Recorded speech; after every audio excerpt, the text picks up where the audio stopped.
நம்ம tips number 5 பார்க்கலாம். Tips number 5ல என்ன பார்க்க போறோம்னு பார்த்தீங்கன்னா, இந்த மாதிரி வெள்ளி கொலுசை வந்து ஈஸியா வந்து நம்ம வீட்ல இருக்கக்கூடிய பொருட்களை வச்சு பளிச்சுன்னு பாலிஷ் போட்ட மாதிரி க்ளீன் பண்றது எப்படின்னு பார்க்கலாங்க ஃப்ரெண்ட்ஸ். இதுக்கு நான் எடுத்துருக்க பொருள் பேஸ்ட் தாங்க.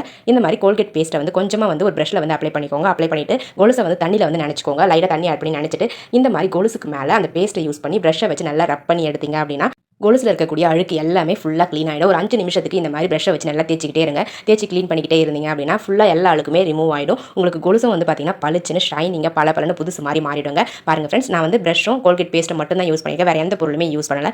உங்களுக்கு பார்க்கும்போதே தெரியும் எந்த அளவுக்கு அழுக்கு வந்து ரிமூவ் ஆகுது அப்படின்றது. ஸோ நீங்களும் உங்கள் வீட்டில் வெள்ளி கொலுசுகளை க்ளீன் பண்ணுறதுக்கு இந்த டிப்ஸை ட்ரை பண்ணி பாருங்க. மற்ற டிப்ஸ்லாம் இப்போ தயிர்லாம் நம்ம ஊற வைக்கிறோம் அப்படின்னா ஒரு நைட்டு ஃபுல்லாக ஊற வைக்கணும். ஸோ அந்த அளவுக்கு டைம் இல்லாத நேரத்தில் இந்த டிப்ஸ் ரொம்பவே யூஸ்ஃபுல்லாக இருக்குங்க. சட்டுன்னு ஒரு 10 நிமிஷத்தில் நம்ம க்ளீன் பண்ணி எடுத்துடலாம். இந்த டிப்ஸை யூஸ் பண்ணி க்ளீன் பண்ணிங்க அப்படின்னா உங்களுக்கு டைமும் சேவ் ஆகும், டக்குன்னு ரிசல்ட்டும் வந்து நல்லா பளிச்சுன்னு கிடைக்கும் ஃப்ரெண்ட்ஸ். பாருங்க, நான் க்ளீன் பண்ணி முடிச்சிட்டேன். இப்போ நார்மலாக நம்ம ட்ரிங்கிங் வாட்டர் இருக்கும் இல்லைங்களா, குடிக்கிற தண்ணி, அந்த தண்ணி யூஸ் பண்ணி க்ளீன் பண்ணுங்க. ஸோ அப்போ தான் உங்களுக்கு சீக்கிரமாக கருத்து போகாமல் ரொம்ப நாளைக்கு பளிச்சுனே இருக்குங்க. இந்த மாதிரி வெள்ளி பொருட்களாக இருக்கட்டும், பித்தளை பொருட்களாக இருக்கட்டும், நம்ம ஈஸியாக வீட்டில் இருக்கக்கூடிய பொருட்களை யூஸ் பண்ணி பளிச்சுன்னு க்ளீன் பண்ணுறது எப்படின்னு நிறைய டிப்ஸ் வந்து பார்த்தீங்கன்னா நம்மளுடைய சஞ்சு கிரியேட்டிவ் கார்னர் பேஜில் அப்லோட் பண்ணியிருக்கோம். உங்களுக்கு தேவைப்பட நம்மளுடைய சேனல் பேஜுக்கு போய் செக் பண்ணி பாருங்க.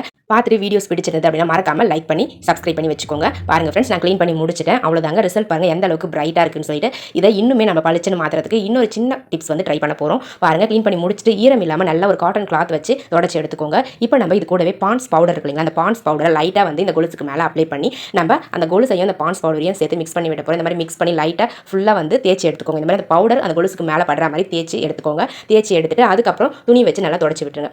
இப்போ பாருங்க ஃப்ரெண்ட்ஸ், ரிசல்ட் வந்து இன்னும் கூட பிரைட்டாக உங்களுக்கு தெரியும். பாருங்க எந்த அளவுக்கு புதுசு மாதிரி மாறி இருக்குன்னு சொல்லிட்டு. நம்ம வீட்டில் இருக்கக்கூடிய வெள்ளி பொருட்களை இந்த டிப்ஸை பயன்படுத்தி புதுசு மாதிரி மாற்றிக்கலாங்க. உங்களுக்கு தேவைப்பட ட்ரை பண்ணி பாருங்க. ட்ரை பண்ணி பார்த்துட்டு ரிசல்ட் எப்படி இருந்தது அப்படின்றத கமெண்ட் செக்ஷனில் மறக்காம கமெண்ட் பண்ணுங்க. ஓகே ஃப்ரெண்ட்ஸ், என்னுடைய ஐடியாஸ்லாம் உங்களுக்கு பிடிச்சிருந்தது அப்படின்னா மறக்காம இந்த வீடியோக்கு லைக் தட்டி